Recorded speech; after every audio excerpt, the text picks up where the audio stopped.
యేసు క్రీస్తు పరిశుద్ధమైన నామమున ఈ శనివారము రాత్రి వేళ నా తోటి జత పనివారైన దైవ సేవకులకు, మీ కుటుంబాలకు, మీ సంఘములకు మా శుభములు. అదేవిధముగా మా ఆత్మీయ బిడ్డలందరికీ మా వందనాలు, శుభములు తెలుపుతూ ఉన్నాం. ఈరోజు మనము ఆరాధన అనే అంశము మీద కొంతసేపు ధ్యానము చేద్దాము. ఎందుకంటే దేవుడు తన బిడ్డలు తనను ఆరాధించాలని ఆశపడ్డాడు కనుక మన దేవుడు ఆరాధనకు యోగ్యుడు. ఆరాధనకు యోగ్యుడైన ఆ దేవుడిని మనము రేపటి రోజు, ప్రభువు రాకడ ఆలస్యమైతే రేపటి రోజు మనము ఆ ప్రభువును ఆరాధించడానికి ఆలయాలకు వెళతాము. కనుక ఈరోజు రేపటి దినపు ఆరాధనకు వెళ్ళడానికి సిద్ధపాటు దినము కనుక ఈ దినము మీరు ఉద్యోగాలకు, వ్యాపారాలకు, ఆయా పనుల నిమిత్తము పొలాలకు వెళ్ళి క్షేమముగా మీరు మీ గృహాలకు చేరుకున్నారు. అందును బట్టి దేవునికి వందనాలు. అయితే రేపటి ఆరాధన కొరకు మీరు సిద్ధపడుతూ ఉన్నారు కనుక ఆరాధనకు ఉన్న విలువ ఏంటో మనం గమనించుదాము. సాతాను తనను ఆరాధిస్తే అన్నీ ఇచ్చివేయడానికి ఇష్టపడ్డాడు.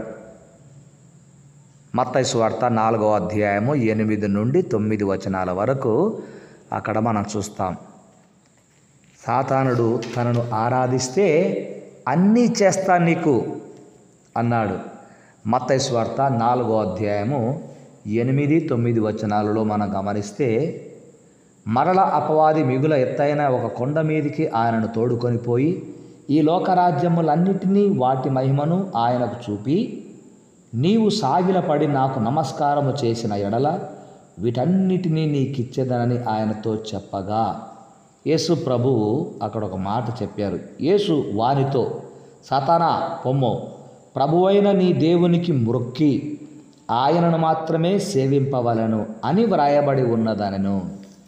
ఇక్కడ మనం గమనించాల్సిన విషయం ఏంటంటే, ఆరాధనకు ఎంత విలువ ఉందో మనకంటే అపవాదికే బాగా తెలుసు. ఇక్కడ మనం గమనించాల్సిన విషయం ఏంటంటే, ప్రభువునందు ప్రియమైనటువంటి వారలారా, అపవాది చెప్పిన మాటలను బట్టి ఆరాధన విలువ ఎంత గొప్పదో మనకు అర్థమైంది. మనము పరలోకానికి వెళ్ళినప్పుడు ప్రస్తుతము మనము చేస్తున్న పనులన్నిటిలో ఆరాధన తప్ప అన్నిటికీ ముగింపు వస్తుంది. అన్నిటికీ ముగింపు ఉంటుంది, కానీ ఆరాధనకు మాత్రం ముగింపు ఉండదు. ఈ లోకములో నీవు దేవుని బిడ్డవుగా జీవించుచున్న నాట నుంచి నేటి వరకు ప్రతి ఆదివారము, ప్రతిరోజు నీవు ఆరాధిస్తూ ఉన్నావు.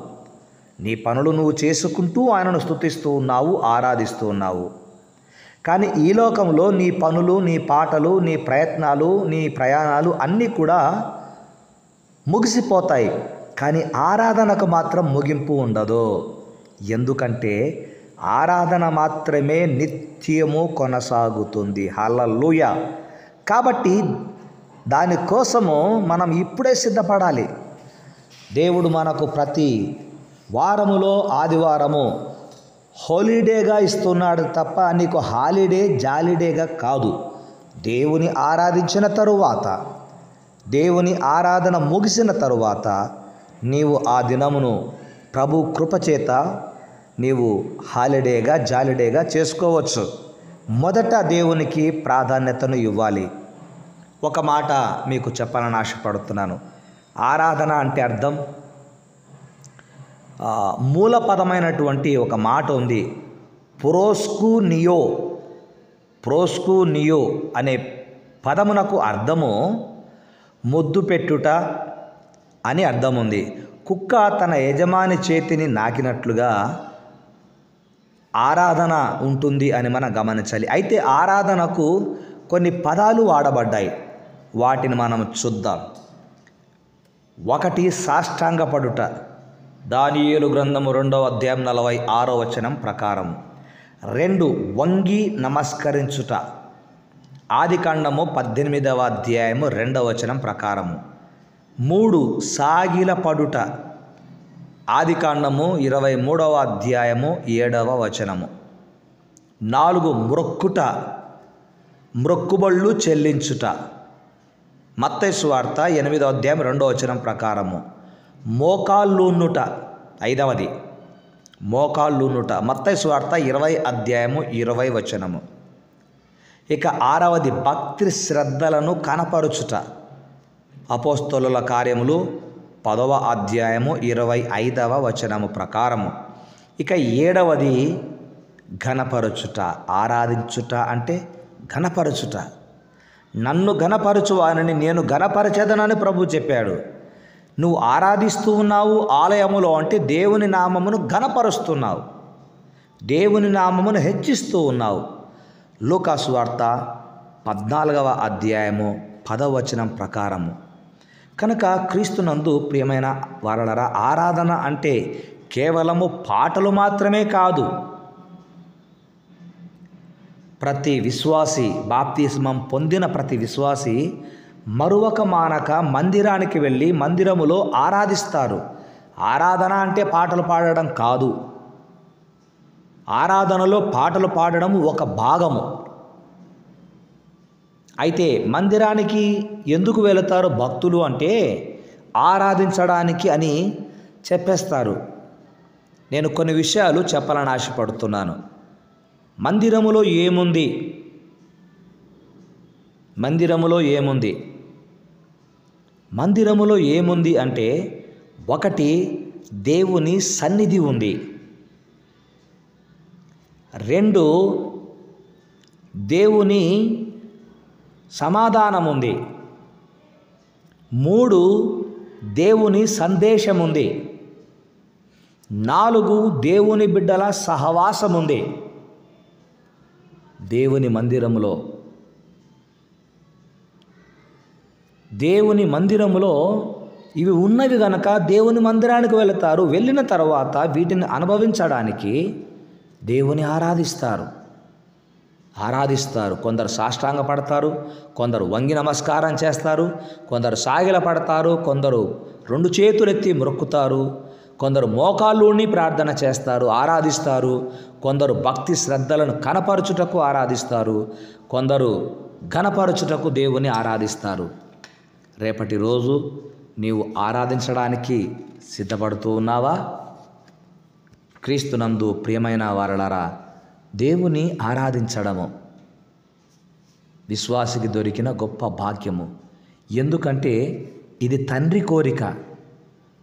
ఇది తండ్రి కోరిక. ఆత్మతోను సత్యముతోను ఆరాధించు కాలము వచ్చుచున్నది, తండ్రి కోరుచున్నాడు అని యోహాను సువార్త 4వ అధ్యాయము 23వ వచనములో వ్రాయబడి ఉంది. ప్రభువునందు ప్రియమైన దైవ జనాంగమా, రేపటి ఆరాధన కొరకు నీవు సిద్ధపడుతూ ఉన్నావా?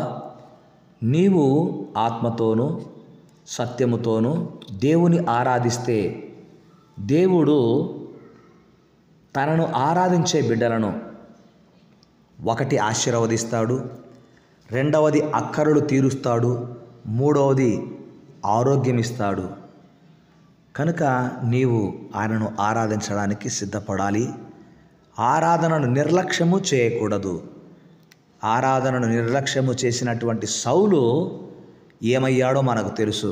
అవిధేయతతో దేవుని దృష్టిలో చెడుతనం చేసిన వాడై తనను తాను పొడుచుకొని చనిపోయాడు. దేవుని వాక్యమును ధిక్కరించాడు, తిరస్కరించాడు. కనుక మనం అలా ఉండకుండా ఉందుముగాక. దేవుని ఆరాధన కొరకు రేపటి కొరకు సిద్ధపడుదుముగాక. ఆమెన్. చిన్న ప్రార్థన. తండ్రి, మీకు వందనాలు. రేపటి ఆరాధన కొరకు మీరు యేసయ్య రాకడ ఆలస్యమైతే మమ్మల్ని సిద్ధపరచండి. ఆత్మతోనూ సత్యముతోనూ పరిశుద్ధముగా మిమ్మల్ని ఆరాధించాలి. ఇది మీ కోరిక తండ్రి, మీ ఆజ్ఞ ప్రభువా. కనుక మీ ఆజ్ఞకు విరోధముగా మేము ఏమీ చేయకుండా మీ చిత్తమైతే యేసయ్య రాకడ ఆలస్యమైతే రేపటి ఆరాధన కొరకు సిద్ధపరచమని, ఆరాధించే బిడ్డలను నిండుగా మెండుగా దీవించమని యేసు నామమున ప్రార్థిస్తున్నాము తండ్రి. ఆమెన్. తండ్రి, కుమార, పరిశుద్ధాత్మని అన్యోన్య సహవాసము, సన్నిధి, సమాధానము ఈ దినమంతా కాపాడిన తండ్రికి, ప్రభు అయిన క్రీస్తుకు రేపటి ఆరాధన కొరకు ప్రభు రాకడ ఆలస్యమైతే సిద్ధపరచుచుండగా ఆ దేవాది దేవునికి మనకెల్లరికి సదా తోడై ఉండునుగాక. ఆమెన్.